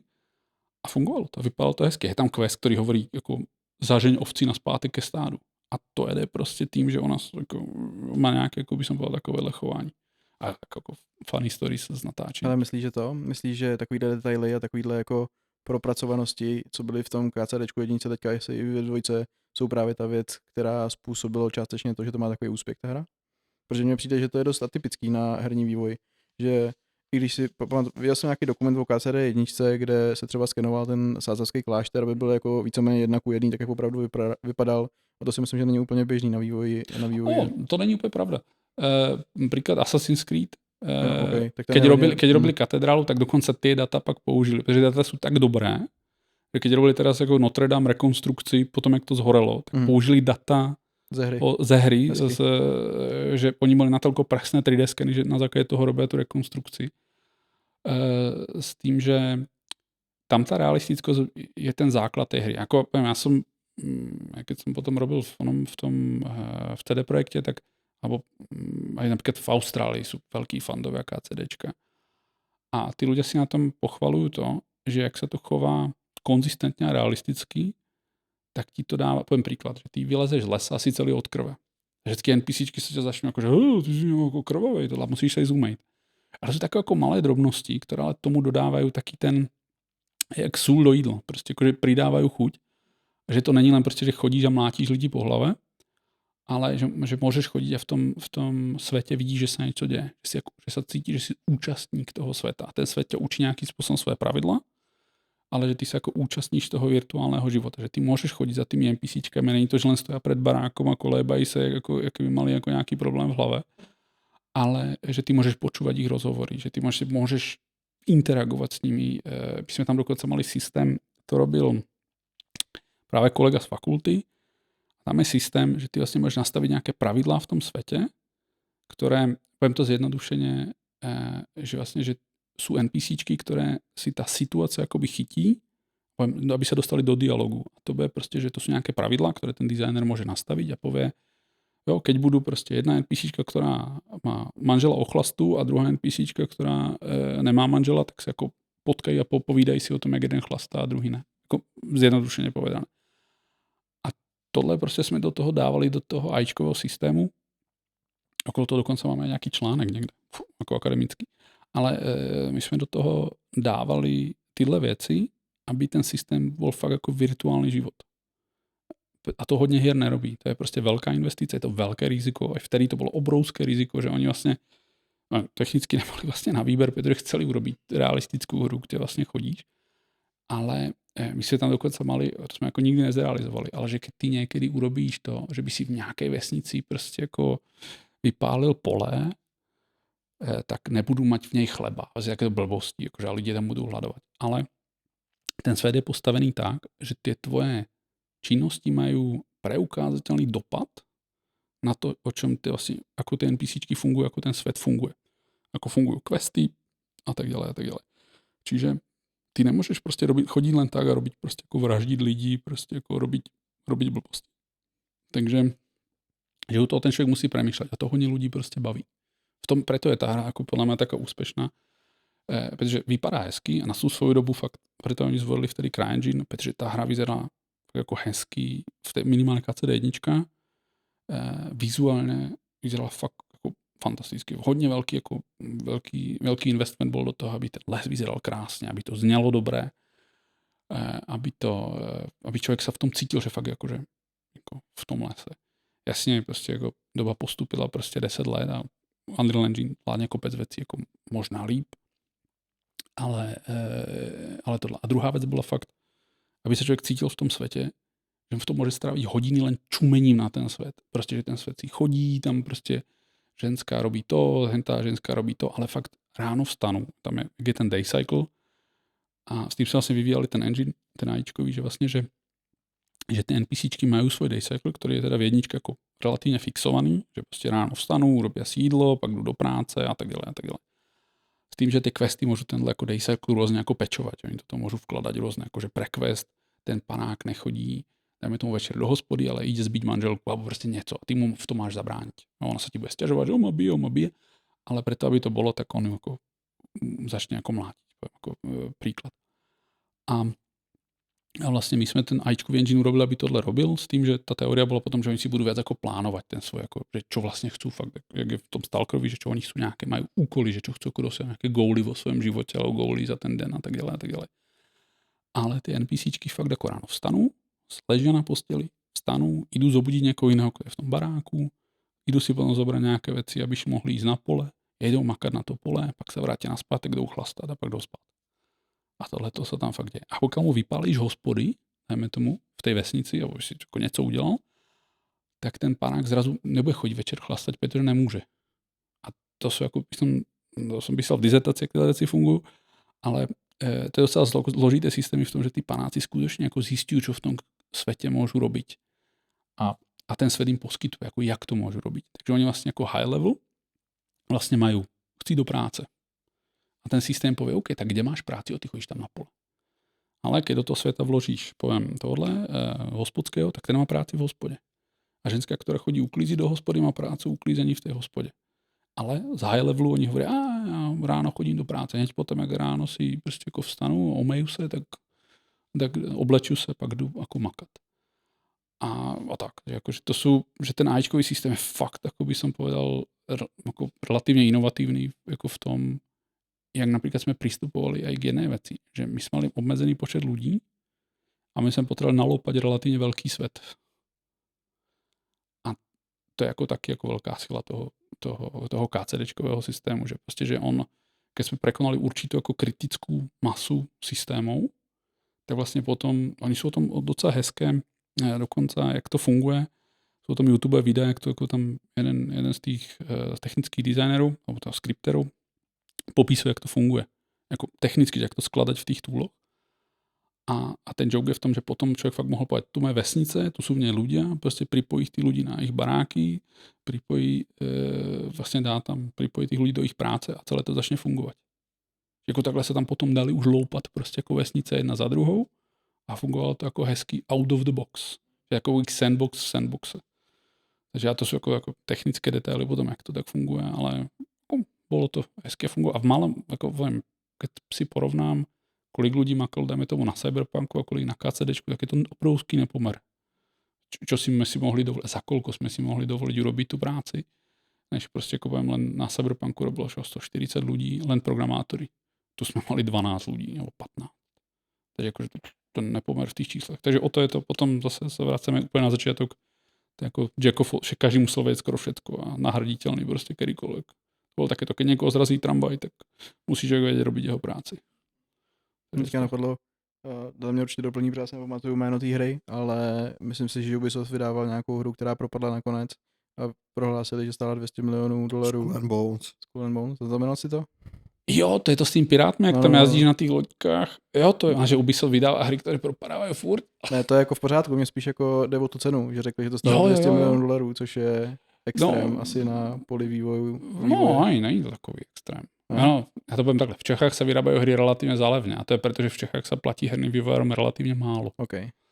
Jako, takže se povedal, že KCDčko z milion predaných kopií jako zaplatilo vývoj. Treba si jako pozrieť na to, nebo jak se v Čechách vlastně platí programátory, že jsou to zaměstnanci nebo nejsou to zaměstnanci, že tyhle jako drobnosti, náklady na to, počet lidí, kteří to robí, je prostě úplně jiný.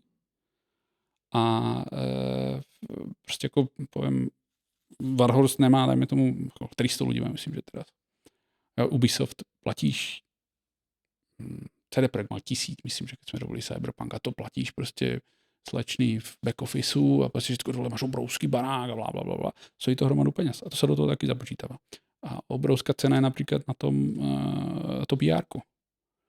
Jo, že myslím, že na Cyberpunku to PR-ko, alebo ta kampaň celosvětová stála víc než ten vývoj. A prostě neskutočné prostě peníze. Prostě v každej prdeli máš plakát. Prostě jako, takže to jsou velká část těch nákladů. Ale je to fakt aj o tom, že tam máš 12 programátorů, tam máš 140.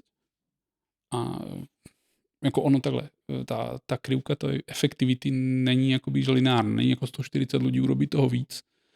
Jakože v KZDčku si myslím, že tam jako hodně lidí je na té jedničke, kopec lidí například odišlo potom po jedničke. Někteří robí v NVIDii, někteří robí v Wargamingu, jako jeden kluk například robí šéfa toho Wargamingu, ale ta logika je taková, že tam si jako musel být jako dobrý a musel si jako vědět, co robíš. Keď máš 140 lidí, tak se kopec lidí schová, čo jako neví, co dělají. A tak, například gameplayové oddělení v Cyberpunku málo, myslím, že 20 programátorů. A tam to tahám už jako z paty, ale bylo relativně velké. AIčkové malo 10. No 8 až 10. Takže ta logika je taková, že to tak fakt stojí. A keď ještě do toho zobereš, že platíš lidí ve státech, tak ty jsou jako zásadně dražší než ľudia v Evropě. To je prostě jako fakt jako 1:2, dajme tomu, vo výplatách, alebo dokonce 1:3. Takže jako Evropa je levnější a Čechy jsou jako ještě levnější. Jsou jako my jsme fakt jako for free a v Čechách se nedokážou ľudia povedat ty peníze. Jakože prostě je to prostě jako jinak. A já len lovím v hlavě, kolik stály některé vývoje, ale keď si pozrieš, kolik stál Modern Warfare, tak to jsou strašné rakety prostě peněz. Ale to je proto, že Nicki Minaj tam dá svou podobiznu prostě do modelu a ta si vypýta, já mám $10 milionů len za to, že se nechá naskenovat. Takže já jsem za svoj ksicht v Cyberpunku dostal 0. A to jsem tam byl, vědě kluci, kde jsem v Cyberpunku, ja? Já vím, já znám tvoji profilovku na Facebooku. Víš, jo. Já jsem jediný, kdo zabije Johna Wicka v Multiverse. Takže, myslím, že v žádnom filme vrátane Johna Wicka 4 vlastně Keanu Reeves neumře. Keď si zobereš. Jako, já jsem ho neviděl v nějakom filme umřet, jako for real. Vždycky nějak odjede, ale ještě furt je živý. Já jsem ani neviděl Johna Wicka jako od dvojky vejš. Ale čistě prakticky, jako Keanu Reeves vo svojich filmoch tendenčně neumírá. V Cyberpunku ho umře.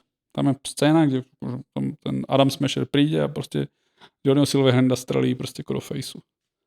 A ten, koho posledného vidí, to je můj ksicht. Mě dali na Adama Smashera prostě jako na ksicht, takže jako... Já k tomu Kingdom Come, ale tam si zmínil tu Kickstarterovou kampaň. Já si pamatuju, že to bylo jako docela shitfest tehdy kvůli něčemu. Tam toho bylo, ale to je problém Kickstarterov jako takových. Prostě tam se naslubuje věcí, tam prostě jako dáváš... Problém Kickstarteru je, že naslubuješ věci, o kterých vlastně nevíš, či jich ne, že urobíš, ale či jich vlastně můžeš například robit. Vím, že my jsme řešili, že jsme chceli posílat meče. To si pamatuju, meče tam byly nějaké... A že jsme vůbec nedomysleli, že to treba vyrobiť a že to do některých krajín například ty meče nemůžeš prodávat. Například do Německa, myslím, že to není len tak, že někomu pošleš prostě jako metrovou kudlu, prostě to není len tak. Jo, a Kickstarter ti umožňoval robiť kopec věcí, prostě naslibovat za pár šupek prostě jako raketu a prostě my jsme například mali trable, že my jsme mali v těch backerů kýbl a potom jim trebalo len balit ty věci prostě jako do těch jak se volají, sběratelských verzí.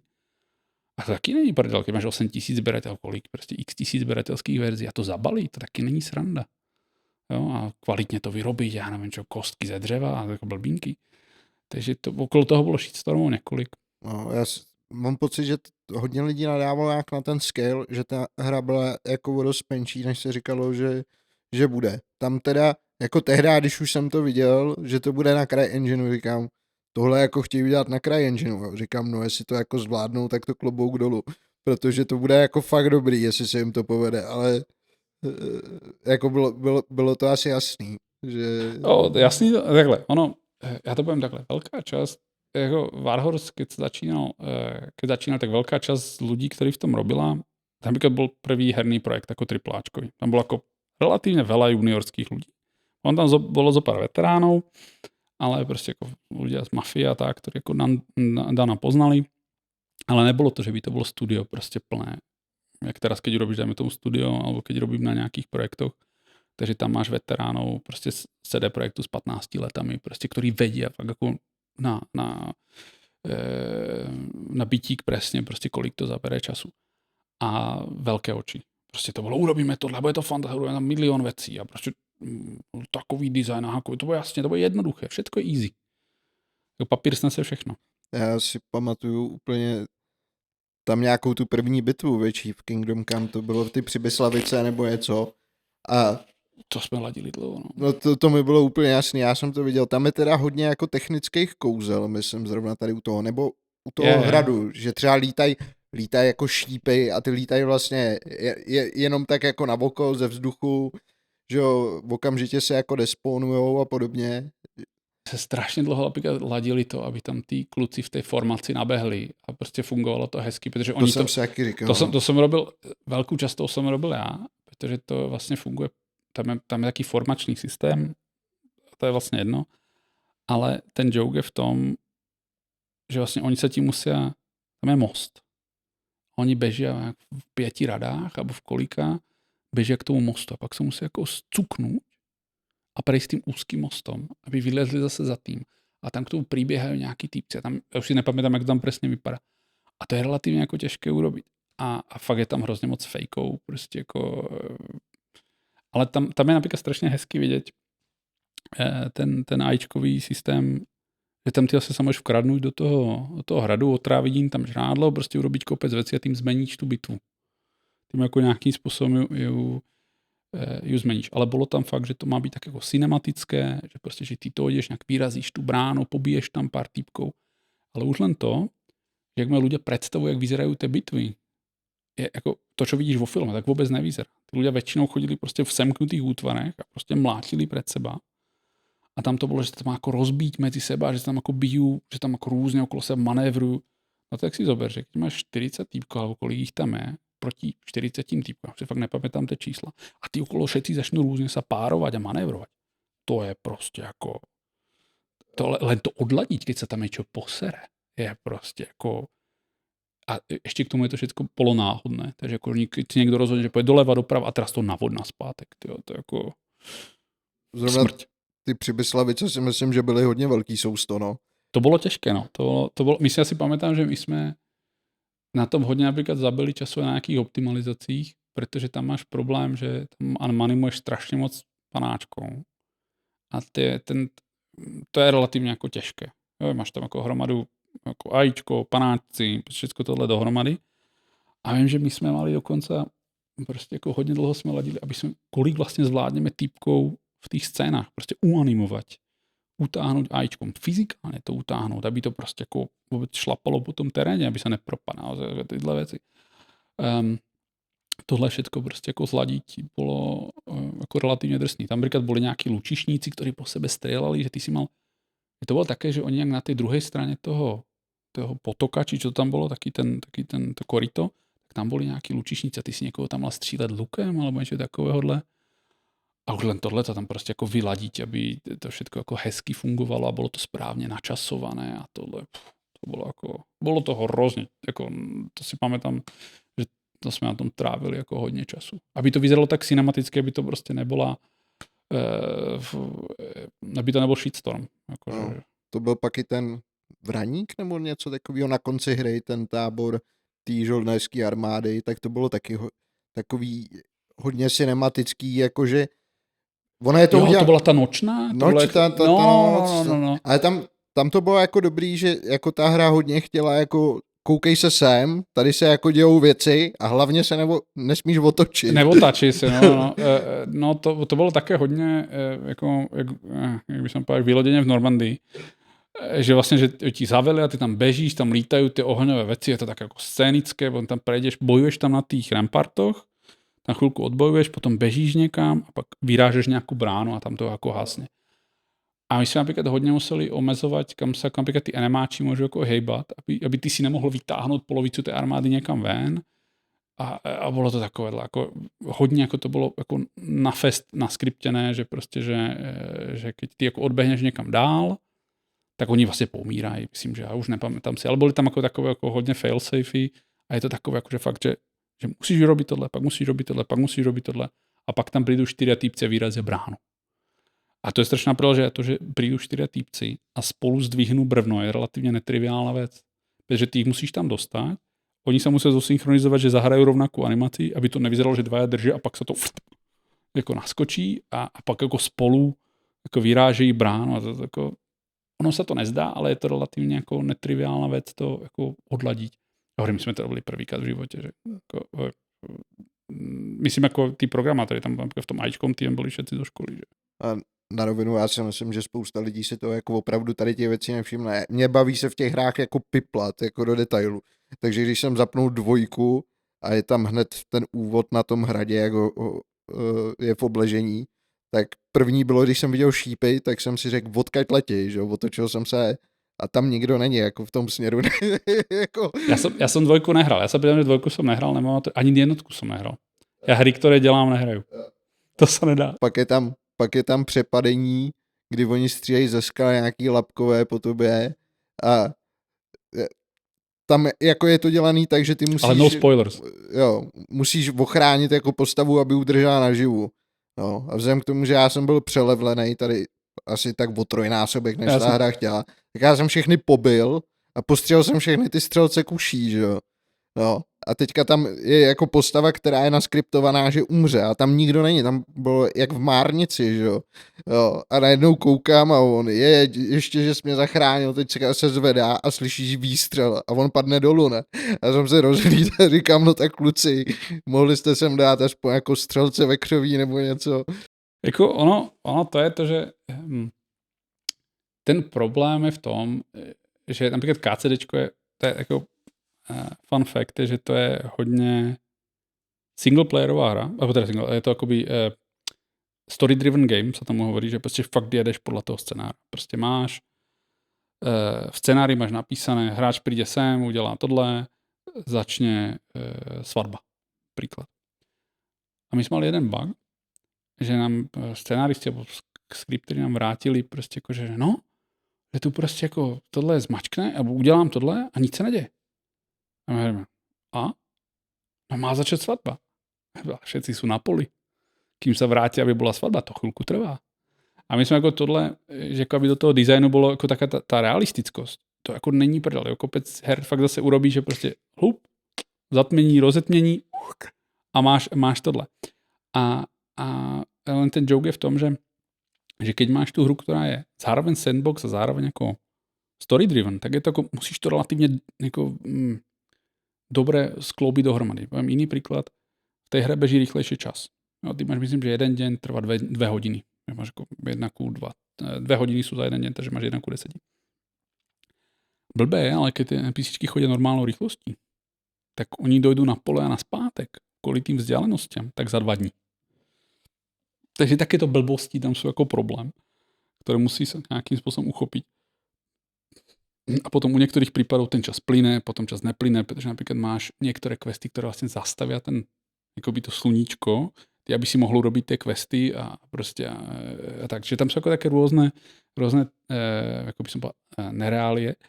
A blbé je, že právě ladění takýchto drobností, že někde bude nějaký strelec někde schovaný, to sežere strašně moc času. Já tomu rozumím.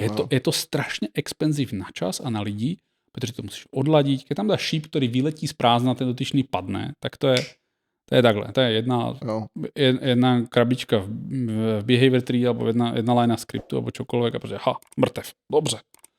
No, a neriešíš. A právě to, že čím je to realistickejší, čím to má být jako viac jakoby uchopitelné v té realitě, tak tím je to jako větší masakr. To jako zladí dohromady. A protože ten hráč robí fakt kraviny. Prostě jako tam vyskočí na strom, zoskočí zo stromu tam a zastrelí tohohle borca. Ty bože, jak se tam do prdele dostal. Přesně můj případ. Já přesně hraju ty hry tak, jak to nikdo nezamýšlel, že se hrát budou. Jo, to jsou nejhorší hráči. To je úplně, když jsme ti povedali, že jsme dělali ještě tady jsme dělali tam vlaječky a choď odsad sem, tak prosím, choď odsad sem. Zkontroluješ. Jo, dáme pauzičku chvíli.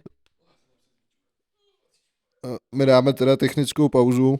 Jak dlouho tam vlastně byl to Cyberpunku? Protože ten se pak hodně měnil jako dobou. Potom, jak jsem já nastoupil do Cyberpunku, tak jsme robili E3. Jo, spolupráce s Danem. Spolupráce s Danem. Já jsem s Danem pracoval 5 let, keď mali holčinu, která každé ráno mala excelovskou tabulku, kterou jsem jim připravil a ta byla dlhá jak ruka, tam o 300 položek, prostě čo všetko musí čeknout. Teďka opačně, co nejlepší, co se dostalo do hry, co si myslíš, že je nejlepší, jako aspekt Kingdom Come. Do toho zasáhly třeba konzole, ovlivnilo vás to jako konzole. Ty vlastně, čo nemůžeš fyzicky simulovat, tak nějakou ofejkuješ. Máš nějaký náhled třeba do toho, kolik mohlo být tak jako původně jako v obsahu, než se katly věci, protože tam určitě k nějakým katům muselo docházet. Hovorím, je to z tohto pohledu ale najhoršie. Ono to je zároveň to krásné na tom biznise, na tom hernom, že si vlastně postavený před tyto častokrát neriešiteľné problémy a máš to nějak vymyslet. Jak to bylo s těma policajtama v tom Cyberpunku? Bylo... Taky crunchovali, ne? Asi před koncem. Před koncem? Možná ještě teda mě napadá, takhle to téma je strašně komplexní, ty to máš úplně hrozně moc detailů, samozřejmě, to jsme teďka jako slyšeli, ale napadá mě taková osobní otázka, hraješ hry, když máš čas doma? Nemám čas, mám 2 děti. Protože po tomhle všem si říkám, jestli toho nejsi jako přejedenej. Že chodí po KCDčkovom světě a obdivuje šutry. Ten design se limituje tým, čo dělá technologie dovolí. Ne, jako to, čo bylo předtím jinak, že ten design diktuje, čo potřebuješ od technologie,